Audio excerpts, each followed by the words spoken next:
First contact and the ultimatum. The sky above Geneva burned, not with fire but with light, cold, unnatural, and impossibly vast. It arrived without warning on a Tuesday morning in March 2547. One moment the world turned as it always had. The next, every telescope, every satellite, every sensor array screamed in unison. Something had crossed the threshold of the solar system, and it was coming fast. By noon, the object had decelerated into Earth's orbit. It wasn't a ship in any sense humanity understood. It was a city, a fortress of black metal and crystalline spires that stretched 50 kilometers from end to end, blotting out the sun like a second moon. Smaller vessels, each the size of Manhattan, peeled away from its hull and took positions above every major capital on Earth. They did not fire. They did not speak. They simply waited. The silence lasted 3 hours. Then, at 1547 Universal Time, every screen on Earth flickered to life.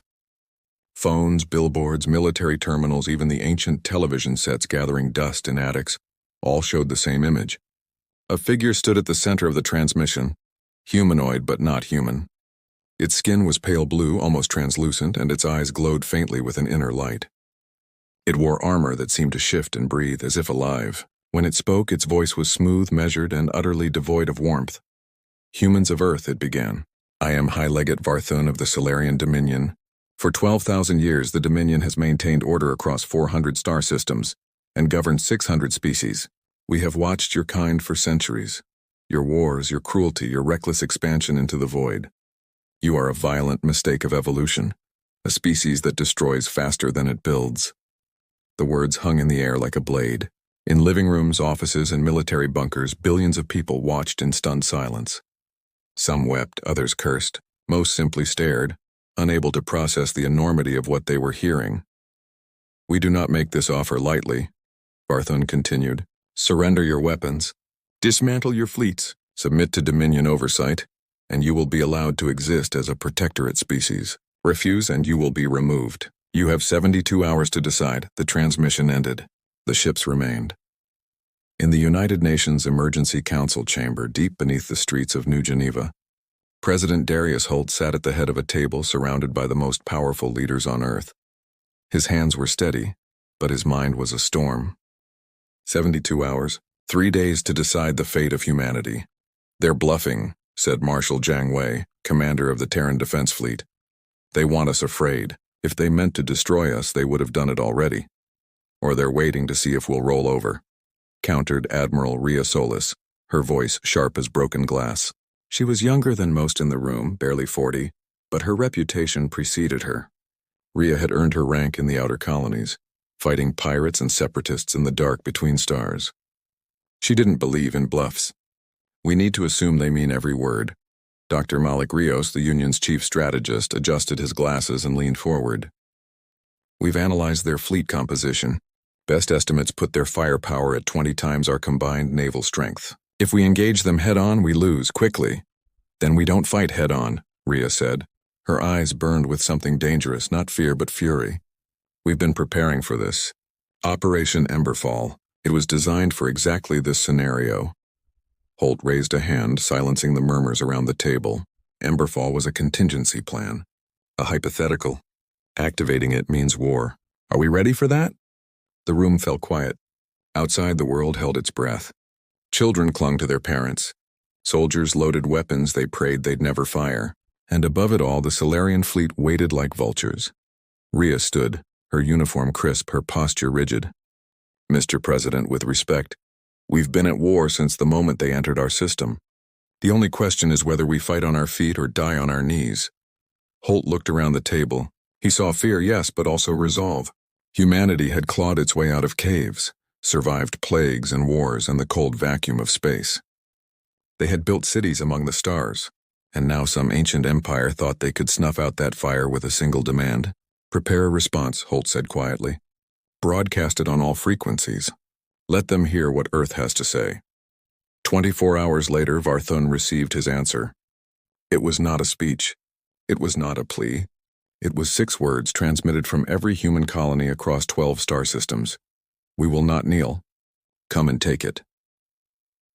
The countdown began. Defiance and the choice. The world did not sleep that night. From the slums of Mumbai to the orbital habitats circling Mars, humanity watched the skies and waited. Some prayed, others drank, a few took to the streets, screaming defiance at the alien ships hanging silent above their cities. But most simply held the people they loved a little tighter, knowing that dawn might bring the end of everything. In New Geneva, President Darius Holt stood alone in his office, staring at the photograph on his desk. His daughter Amara smiled back at him, frozen at 16, forever young. She'd died in the colony wars, caught in the crossfire when separatists bombed a civilian transport. He'd carried that loss like a stone in his chest for 7 years. Now he was about to gamble with billions of lives, and all he could think about was whether she would have been proud or ashamed of what he was about to do. A knock at the door pulled him from his thoughts. Admiral Rhea Solis stepped inside without waiting for permission. She looked exhausted. Dark circles under her eyes, uniform wrinkled from 16 straight hours on the command deck. But her posture was steel. "They're moving," she said. 3 of their capital ships broke orbit an hour ago, heading for the outer colonies. Luna Station reports weapons charging. Holt felt his stomach drop. "How long do we have?" "If they accelerate at current rates?" 14 hours, maybe less." He nodded slowly, then turned to face her. "Emberfall. Tell me the truth, Rhea. Can we actually win this?" She didn't answer immediately. When she did, her voice was soft but unflinching. "Conventional warfare? No, we lose in a week, maybe 2. But Emberfall isn't about fighting fair. It's about making them bleed until they decide we're not worth the cost. And if they don't, then we take as many of them with us as we can." Holt closed his eyes. The weight of the decision pressed down on him like a collapsing star. If he gave the order, millions would die. If he didn't, humanity would cease to exist as anything but slaves.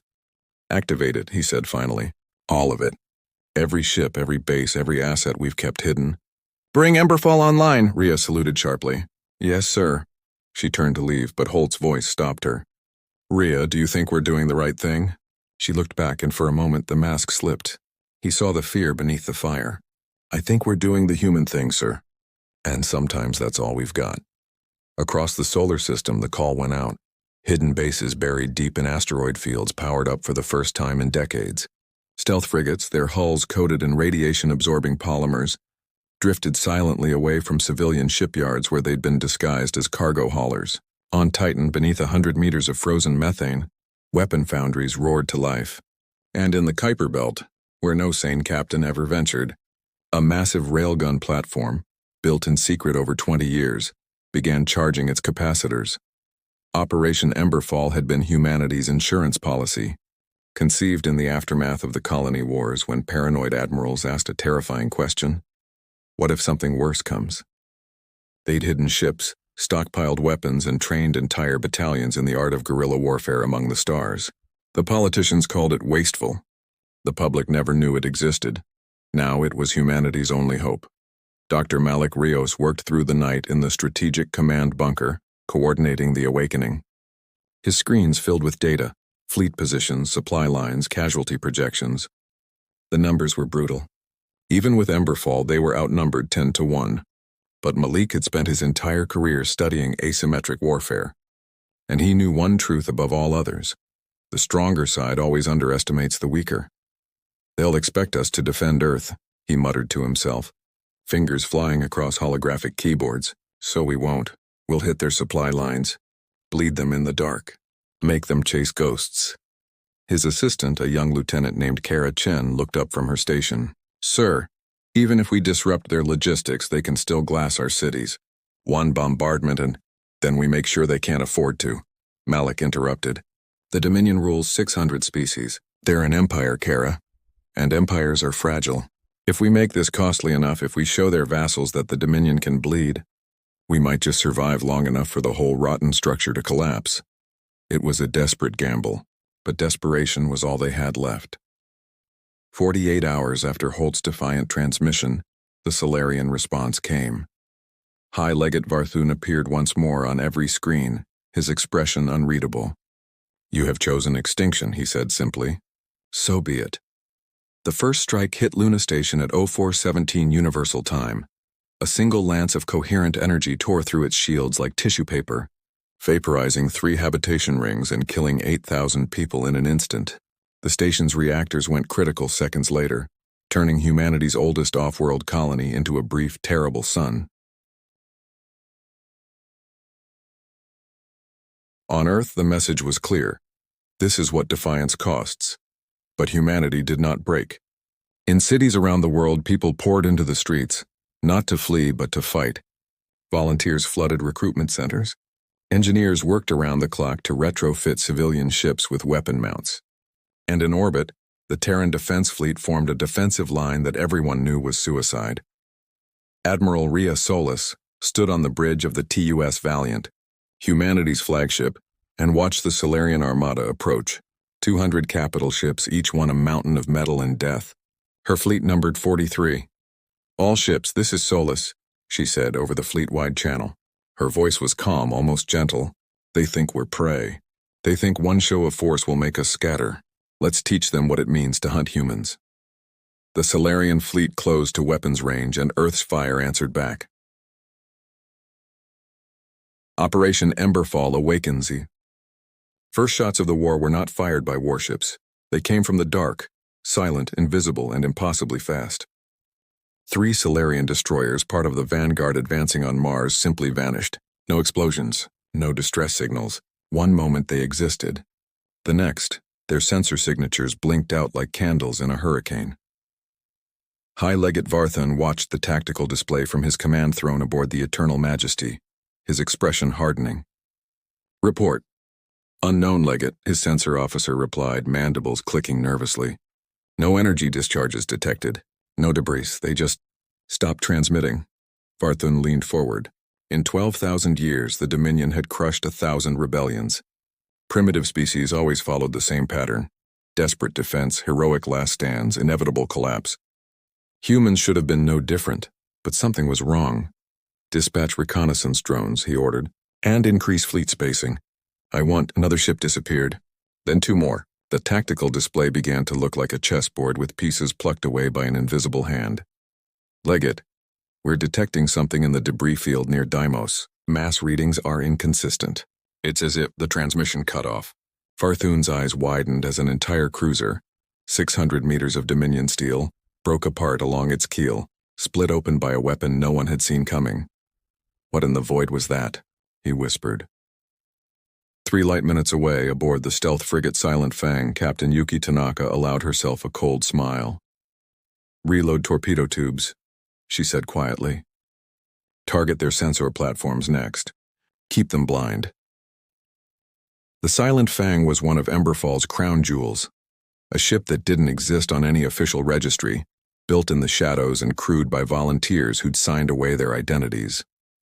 Its hull was a masterpiece of adaptive camouflage, bending sensor waves around itself like water around a stone. To the Solarians, it was a ghost, and ghosts were very, very good at killing. Yuki had grown up on Europa, mining ice from the frozen wastes. She'd learned patience in those long, dark tunnels, how to move without sound, how to strike without warning. Now she hunted warships the same way. "Target locked," her weapons officer reported. "Firing." The torpedo launched without a sound, accelerating to a fraction of light speed in seconds. It slipped past the Solarian point defense grid. Too small, too cold, too nothing to register, and punched through the sensor array like a needle through silk. The cruiser went deaf and blind in an instant. "Break contact," Yuki ordered. "Next position." The Silent Fang drifted away into the black, already invisible again. Across the solar system, Operation Emberfall unfolded like a coiled spring released. In the asteroid belt, Admiral Rhea Solis commanded the newly revealed Shadow Fleet, 37 warships that had spent 20 years disguised as mining platforms and cargo haulers. They weren't pretty. Half of them were retrofitted civilian vessels, their hulls reinforced with ablative plating and bristling with jury-rigged missile pods. But what they lacked in elegance, they made up for in sheer audacity. "All ships weapons free," Rhea ordered from the bridge of the Valiant. "Hit them fast, hit them hard, and break contact before they can respond. We're not here to win battles, we're here to make them afraid to sleep." The Shadow Fleet surged forward in a loose formation, each ship following its own attack vector. Solarian commanders, used to facing rigid battle lines and predictable tactics, found themselves surrounded by chaos. Human ships darted in and out of debris fields using asteroids as cover. They fired missiles programmed with erratic flight paths, making interception nearly impossible. And when the Dominion tried to pursue, they found themselves chasing shadows while railgun slugs tore through their flanks from unexpected angles. It wasn't elegant. It wasn't honorable, it was human. "They're breaking formation," Ria's tactical officer reported, a hint of disbelief in her voice. "The Solarian cruisers are falling back." Ria's jaw tightened. "Don't chase. Regroup at Rally Point Theta and reload. We've bloodied their nose. Now we vanish before they realize how few of us there actually are." Because that was the terrible truth beneath Emberfall's defiance. Humanity was still hopelessly outnumbered. Every ship lost was irreplaceable. Every casualty brought them closer to extinction. This wasn't a war they could win in any conventional sense, but it was a war they could make too expensive to finish. On Titan, Dr. Malik Rios watched the battle unfold through 100 data feeds, his mind racing through probabilities and contingencies. "They're adapting faster than projected," he muttered, highlighting Solarian fleet movements. "Varthun is already tightening formation and deploying hunter-killer groups. We've got maybe 6 more hours before they figure out our stealth signatures." Lieutenant Kara Chen frowned. "Then what?" "Then we change the game again." Malik pulled up a star chart, zooming in on the Kuiper belt. "Activate Hammerfall." Kara's eyes widened. "Sir, that weapon's never been tested at full power." The simulations said we'd be extinct by now," Malik interrupted. "Fire it." Deep in the frozen wastes beyond Neptune, a structure the size of a small moon hummed to life. The Hammerfall array had taken 30 years to build. A railgun so massive it could only exist in zero gravity, powered by a fusion reactor that burned with the intensity of a captive star. Its barrel stretched 200 kilometers, wrapped in superconducting coils that generated magnetic fields strong enough to rip atoms apart. Its ammunition was simple: a tungsten rod, 30 meters long and 5 meters wide, accelerated to 12% of light speed.